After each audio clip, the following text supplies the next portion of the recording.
Hello everyone, so welcome to another video of Git and GitHub master class. तो last video में आपको याद होगा कि हमने गिट को इंस्टॉल किया था और सिस्टम लेवल पे और कॉन्फ़िग की कुछ सेटिंग्स चेंज करी थी। आज हम देखने वाले हैं पहली गिट रिपॉजिटरी। मतलब अगर मेरे पास कोई प्रोजेक्ट है, राइट, अगर मेरे पास कोई प्रोजेक्ट है और उसमें कुछ फाइलें हैं, तो उसमें मैं गिट कैसे उसके इर्द गिर्द स्टार्ट कर सकता हूँ, राइट। तो गेटिंग अ गिट रिपॉजिटरी, सो दो तरीके हैं। एक है कि मान लो कि आपके पास एक आपका लोकल फोल्डर है जिसमें आपने कुछ प्रोजेक्ट बनाया होगा, राइट।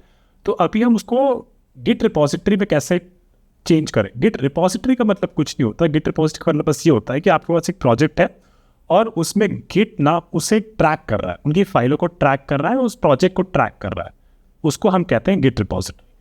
तो एक हो गया कि आपका लोकल फोल्डर है और उसमें प्रोजेक्ट फाइल है, उसमें गिट इनिशियलाइज कर दो और गिट्स उसको ट्रैक करने लगेगा। और दूसरा तरीका ये है कि आप एक एग्जिस्टिंग गिट रिपॉजिटरी, जो हमने ऑलरेडी बताया गिट रिपॉजिटरी क्या होता है, उसको कहीं से क्लोन कर लें। और इसको कहाँ से कर सकते हैं? इसको हम कर सकते हैं गिटहब से। गिटहब बेसिकली आपका एक प्लेटफॉर्म होता है जहाँ पे बहुत सारे डेवलपर, ये जो गिट रिपॉजिटरीज होती है, उन रिपॉजिटरी में अगर डेवलपर्स को कोलैबोरेट करना है आपस में, तो आप वो गिटहब में स्टोर कर सकते हो। वहीं से वो दूसरा डेवलपर उठा लेगा, तीसरा डेवलपर क्लोन कर लेगा, तो ऐसे चलता है। तो ये हमारा हो गया। तो अभी हम देखते हैं कि फर्स्ट जो है लोकल फोल्डर, उसको गिट रिपॉजिटरी में कैसे टर्न अप करें। तो ये मेरा प्रोजेक्ट है, मान लो मैं अमेजॉन वेब ऐप, इसमें 3 फाइलें हैं और इसमें अगर मैं ये गिट इनिट रन कर दूँ तो ये डॉट गिट डायरेक्टरी बना देता है और ये सारे फाइलें हैं जो इस प्रोजेक्ट में, उसको ट्रैक करना स्टार्ट कर देता है। उसके बाद एक चीज़ जो मैं आपको दिखाना चाहता था, जो लास्ट एग्जाम्पल जो हमने देखा था पिछले कुछ वीडियोस में, जहाँ पे कि गिट कैसे काम करता है, राइट। तो उसमें अगर मेरे पास ये 3 फाइलें हैं और ये मान लो कि इसको मैंने कमिट कर दिया और बेसिकली बोला कि यार अब ये स्नैपशॉट तुम स्टोर कर लो, तो उसका एक कमिट हैश बन जाता था, राइट। तो ये एक स्नैपशॉट हो गया। और उसी तरीके से अगर कुछ फाइल ए में हमने चेंज किया और सी में हमने चेंज किया और अब हम सोच रहे हैं कि हाँ ठीक है, अब मेरे पास सफिशिएंट चेंज है, तो इसको भी मैं एक कमिट कर देता हूँ, एक स्नैपशॉट बन जाएगा इसका। तो ऐसे चलता रहेगा, राइट। तो अगर आप देखोगे तो ये जो है ना, ये कमिट, ये सॉर्ट ऑफ जानता है पेरेंट के बारे में, ये अपने पेरेंट के बारे में जानता है, ऐसे करके सब ऐसे पीछे वाले को जानते हैं। तो ये जो लाइन बन रही है ना, ये बेसिकली एक सॉर्ट ऑफ लिंक लिस्ट है, ऐसा सोच सकते हो, या फिर एक लिस्ट है जिसमें हम लिंक कर पा रहे पिछले वाले को। इसको ना एक्चुअली एक ब्रांच कहते हैं गिट में, और इस ब्रांच का नाम है मास्टर ब्रांच, और आज के टाइम पे अब उसे कहने लगे मेन ब्रांच, राइट। तो ये हमारा हो गया। अब हम देखते हैं कि कैसे हम एक एग्जिस्टिंग डायरेक्टरी में एक गिट रिपॉजिटरी को इनिशियलाइज कैसे करें। तो आज तो हम अपने कमांड लाइन में चलते हैं और यहाँ पे डायरेक्टरी बनाते हैं अमेजॉन वेब ऐप 2, ठीक है। अब चले जाएंगे, इसके अंदर चले जाते हैं cd अमेजॉन वेब ऐप 2। इसमें 3 फाइलें बना लेंगे, टच, payment.py और auth.py। एक्चुअली 2 ही बनाते हैं, इतनी बहुत है। तो ये हमने 2 फाइलें बना दी। और अब हम इसमें अगर देखें तो ये 2 फाइलें हैं हमारे पास, जो कि ठीक है। अभी क्या करते हैं ना, अब हम इस डायरेक्टरी में है, ठीक है, अमेजॉन वेब ऐप 2 डायरेक्टरी के अंदर है। तो अब हम क्या करेंगे, गिट इनिट रन कर देते हैं। तो देखिए अब यहाँ पे अगर हम ls-al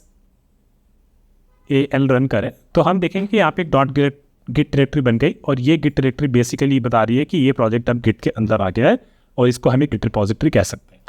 अब हम इसे ऐड कर लेते हैं, और ऐड करने का मतलब आपको याद होगा, हमने एक और एग्जांपल देखा था जहाँ पे हम वर्किंग डायरेक्टरी से स्टेज पे जाते थे और स्टेज से फिर जब कमिट करते थे तो वो डेटा हमारा कहाँ चला जाता था, डॉट गिट फोल्डर में चला जाता था।